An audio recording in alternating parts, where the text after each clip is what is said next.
Manager কাকু, manager কাকু, ফাঁকা ঘর আছে? যে কোনো ঘর হলেই চলবে, শুধু দেখবেন ঢুকলে যেন আর বেরোতে না হয়, আর ছোট আর বড়র বন্দোবস্ত থাকলেই চলবে। নাম কি বল? কে? বাবা গো, ল্যাংচা।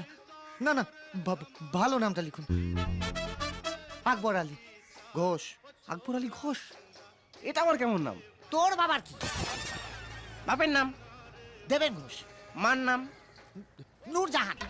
বলে কি শালা, এটা কি নাম না ভারত বাংলাদেশের চুক্তিপত্র? এবার হাত পা চালিয়ে দেবো। দিয়ে দেবো কাকু, দিয়ে দেবো। এখন যে কোনো একটা ঘরের চাবি দিন না কাকু, ছোট খোকাটা না বড্ড ডাকাডাকি করছে। আর আমি যে এখানে আছি না, কাউকে বলবেন না কিন্তু, হ্যাঁ? দুটো কাপের দাম দিয়ে দেবো। সঙ্গে দুটো প্লেট ভেঙেছ, তার দাম।